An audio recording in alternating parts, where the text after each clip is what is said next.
Saúde a você com a graça e a paz do Senhor Jesus. Que Deus abençoe você nesta noite e que você possa realmente meditar aí na palavra de Deus.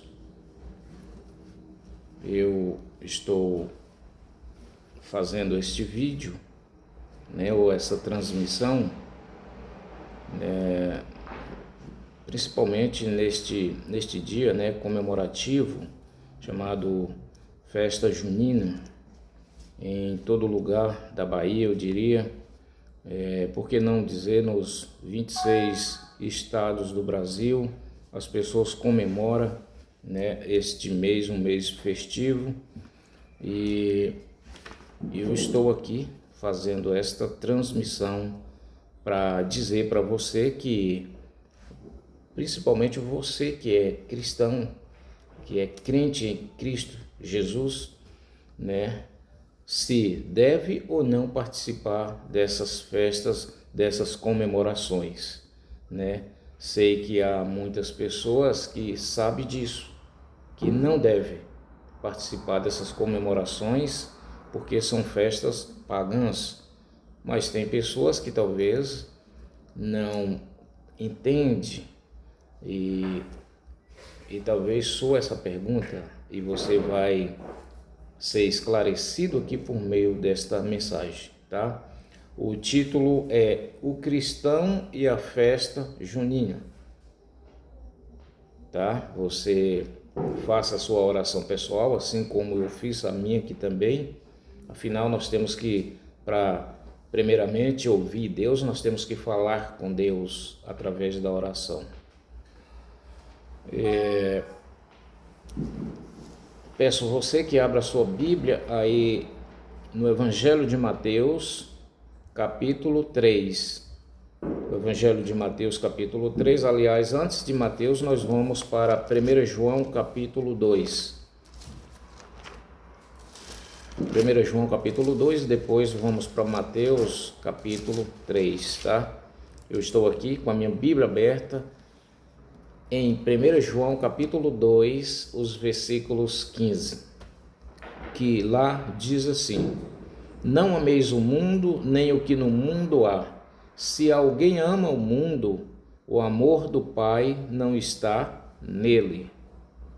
Versículo 16: Porque tudo que no mundo há, ou tudo que no mundo, que há no mundo, há a concupiscência da carne, a concupiscência dos olhos e a soberba da vida, não é do Pai, mas do mundo. Versículo 17: E o mundo passa, e a sua concupiscência, mas aquele que faz a vontade de Deus permanece para sempre. Uau! Você quer permanecer para sempre? Você quer estar para sempre com Deus? Lembra-se de uma coisa, que aquele que serve a Deus, ele anda contramão aqui deste mundo, tá? Ele anda contramão deste mundo. Aquilo que o mundo aplaude,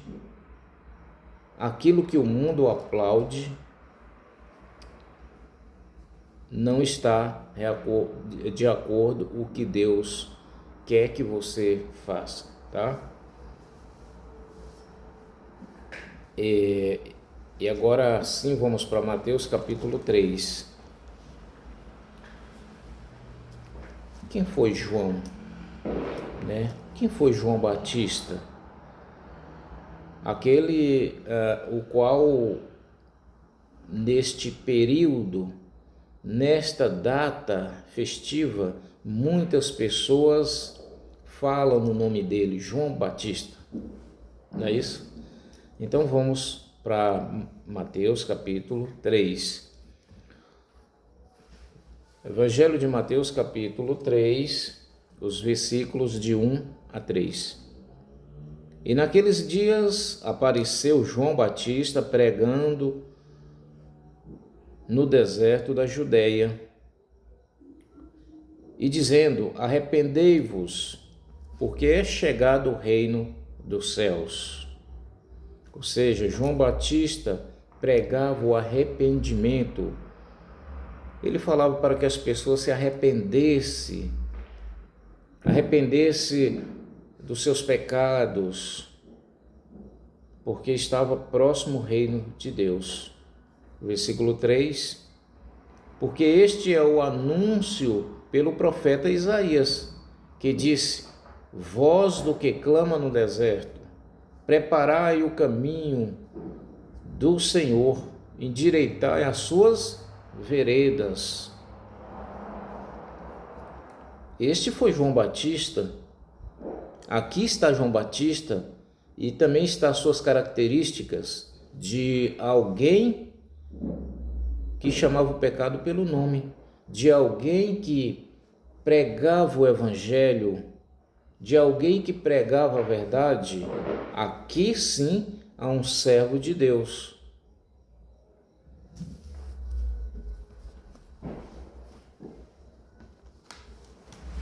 E quando nós vamos para o capítulo 14 do mesmo livro de Mateus,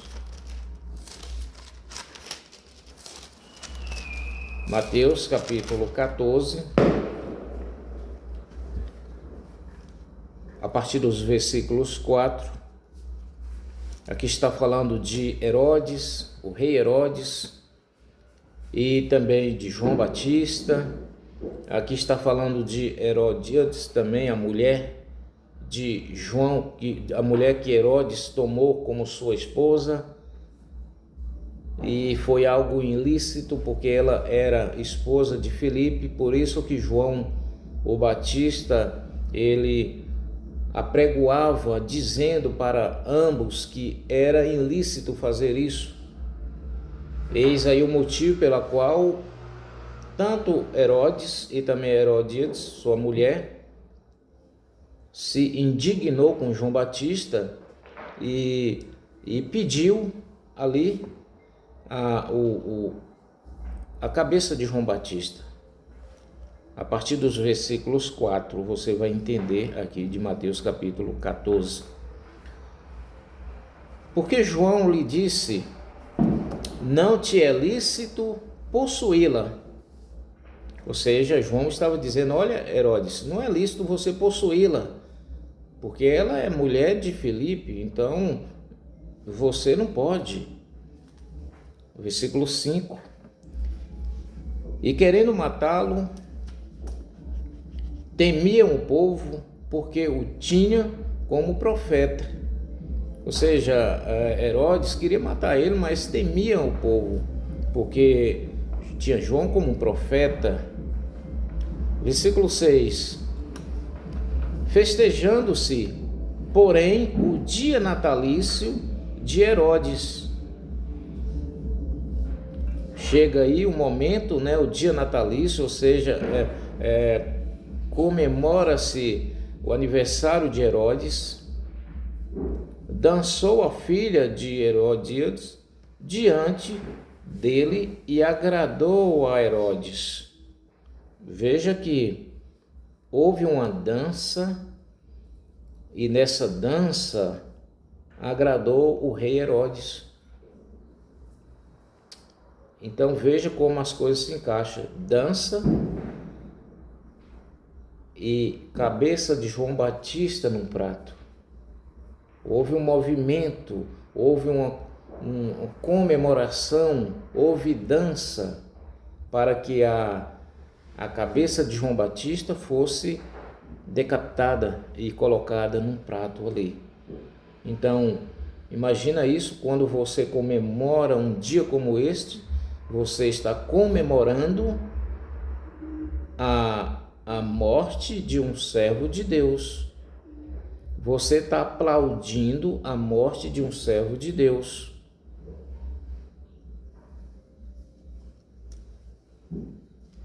Mas como Herodes prometeu, prometeu tudo que aquela moça pedisse, e a palavra do rei não volta atrás, no versículo 7, pelo que prometeu com juramento dar-lhe tudo o que pedisse, no versículo 8, e ela instruída previamente por sua mãe, disse: dai-me aqui num prato a cabeça de João Batista. Tudo que Herodíades, a mãe desta moça, queria era que João fosse exterminado, porque João falou a verdade e ela não gostou. João expôs o erro que Herodíades e Herodes, o rei, estavam fazendo, que não era lícito. E ela insinuou a sua filha e disse: olha, pede o rei a cabeça de João Batista.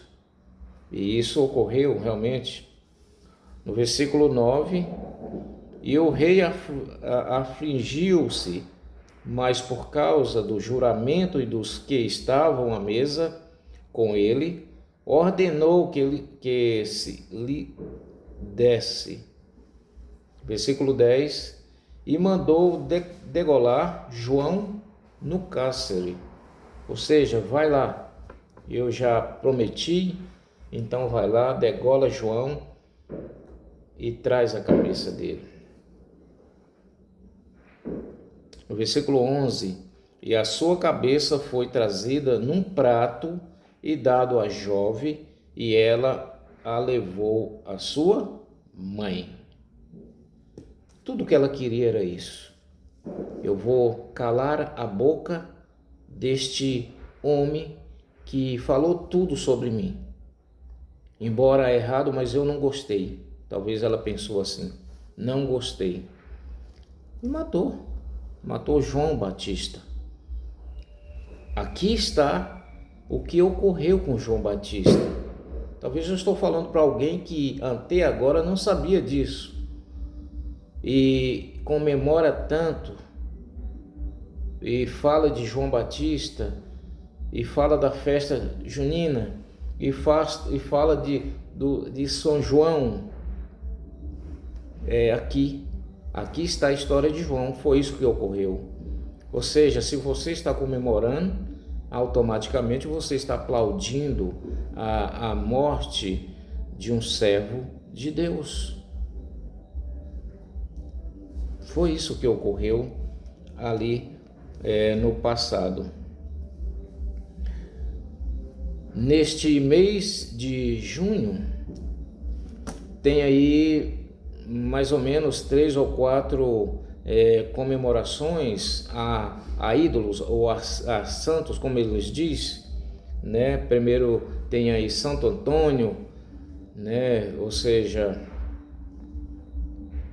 em segundo lugar tem aí São João, em terceiro lugar tem aí São Pedro também, só nesse mês de junho, e também São Paulo. Todos esses aí, né? João, São Pedro, Paulo, todos foram servos de Deus. Eles foram fiéis a Deus. Eles tiveram as suas sentenças por servir a Deus, fazer a vontade de Deus. E hoje as pessoas comemoram como se fosse algo, né, comum. E diz que está servindo a Deus. Quando nós viramos a página, nós estamos no capítulo 14 de Mateus, quando vamos para o capítulo 15,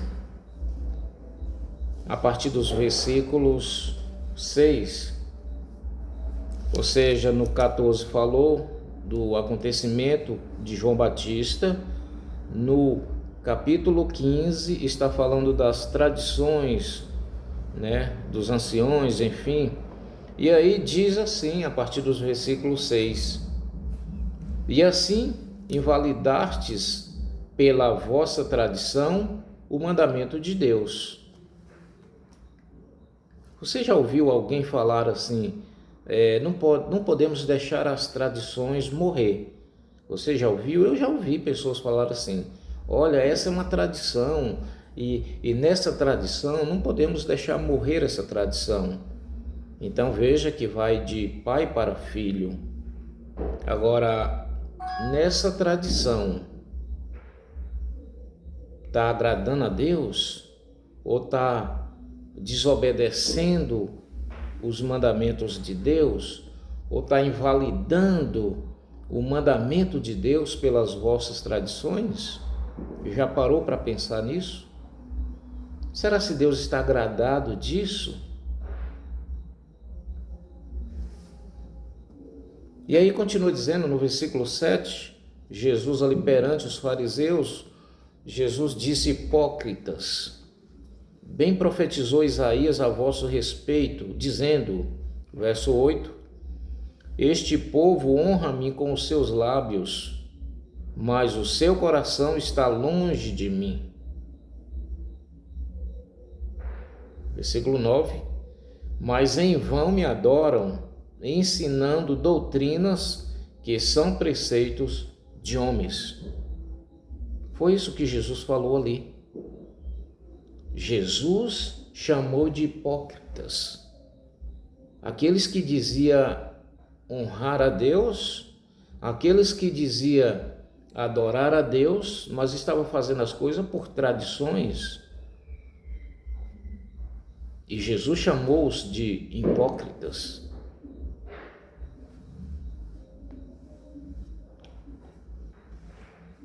Honra-me com os lábios, mas o seu coração está longe de mim. Ou seja, está falando de Deus, achando que está fazendo tudo para Deus, mas com os lábios, mas o coração está longe, ensinando doutrinas e preceitos que são de homens.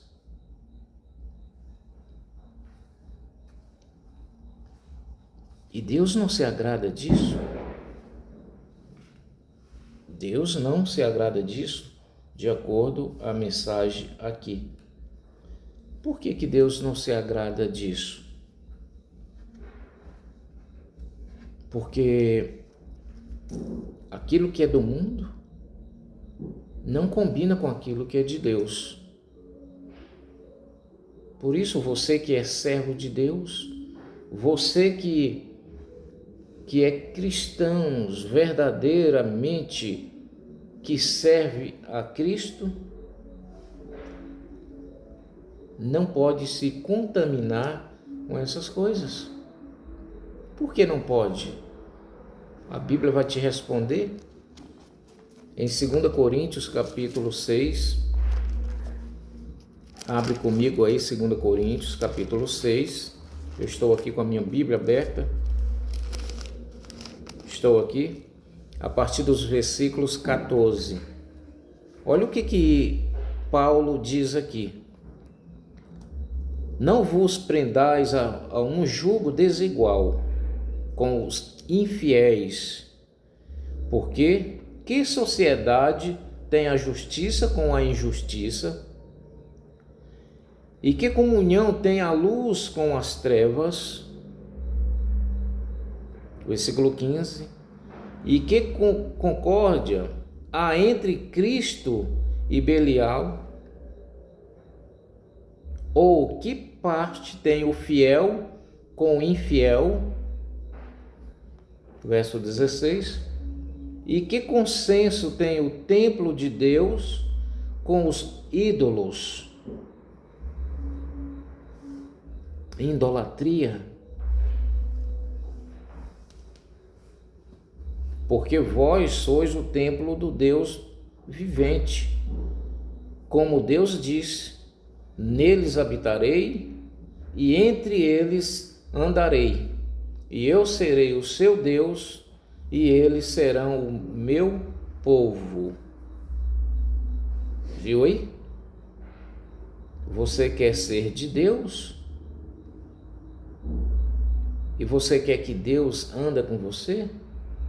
Por meio do teu espírito? Afasta-se da idolatria, dos ídolos. Versículo 17. Pelo que sai do meio deles. Olha o que diz aqui. Sai do meio deles. Apartai-vos, diz o Senhor, e não toqueis em nada imundo. Tá? As comemorações, os alimentos, tudo que tem ali. E eu vos receberei, versículo 18, e eu serei para vós pai, e vós sereis para mim filhos e filhas, diz o Senhor Todo-Poderoso. Olha, sai do meio deles. Se vocês quiserem ser meus filhos e que eu esteja com vocês por meio do Espírito Santo, saia do meio deles. Viu aí que não pode misturar, que não pode contaminar? Viu que os fiéis não podem contaminar com os infiéis? Viu que a luz não combina com as trevas? Sai do meio deles, diz a Bíblia. É a palavra que diz. Agora, nós estamos quase concluindo, vamos para o capítulo 17 de Apocalipse. Capítulo 17 de Apocalipse. Eu estou aqui abrindo a minha Bíblia. Aliás, o Apocalipse fala de duas mulheres. Uma no capítulo 17, de uma mulher prostituta. Obviamente está falando de a igreja que prostitui. Mulher em Apocalipse é a igreja. No Apocalipse 17 está falando de uma mulher prostituta, de uma igreja que mistura as coisas, de uma igreja que troca a verdade pela mentira. E no capítulo 12 de Apocalipse está falando de uma mulher pura, virgem. Olha o que diz aqui. Por ela ser uma igreja prostituta, ela será condenada no versículo 1 do capítulo 17 de Apocalipse.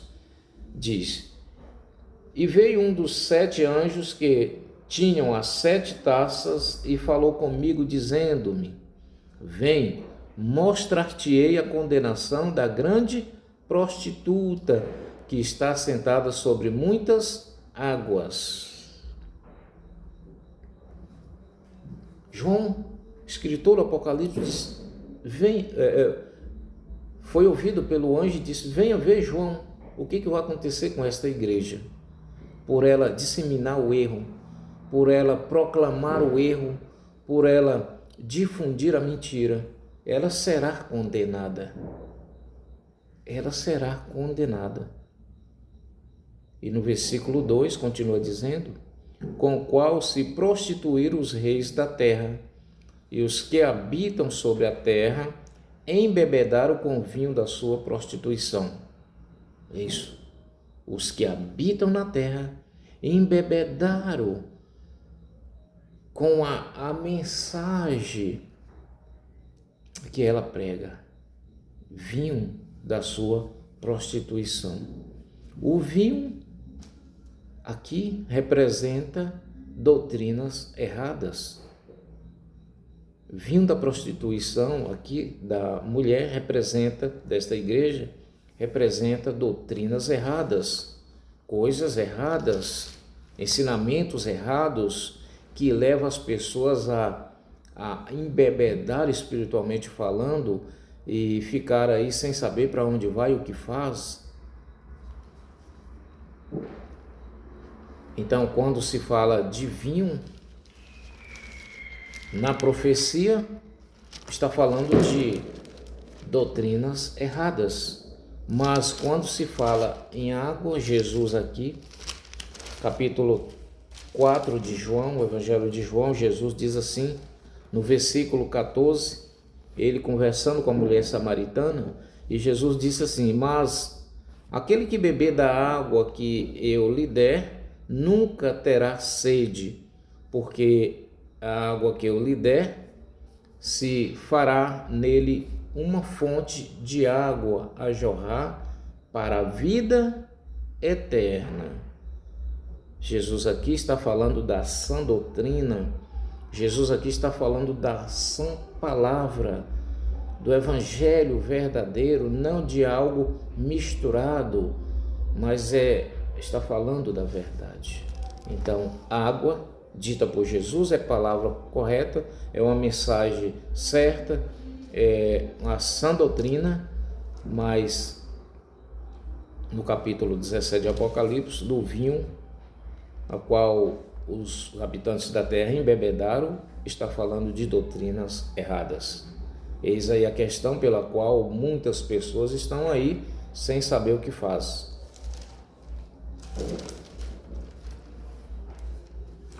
E eu tenho aqui o último versículo. O Evangelho de João é um apelo também, capítulo 8. Evangelho de João, capítulo 8. Nós estamos concluindo aqui. E eu peço você que abra a sua Bíblia em João, capítulo 8. Ou melhor, capítulo 4. Deixa eu ver. Isso, 8. Versículo 32. João 8, 32, Jesus diz assim: e conhecereis a verdade, e a verdade vos libertará. Quem é a verdade? Jesus. João capítulo 14, versículo 6, ele diz: eu sou o caminho, a verdade e a vida. O que mais é verdade? Salmo 119, no versículo 151, diz: todos os teus mandamentos são verdades. Aqueles 10 mandamentos escritos com o dedo de Deus, ali, né? Aqueles 10 mandamentos de Êxodo 20, os versículos de 3 a 17, que foi escrito com o dedo de Deus, Êxodo 31, versículo 18. Conhecereis a verdade e ela vos libertará. Entregue a tua vida ao Senhor Jesus, tá? E aí ele vai te livrar desses erros, dessas comemorações ilícitas, tá? Que Deus abençoe você, em nome de Jesus, amém.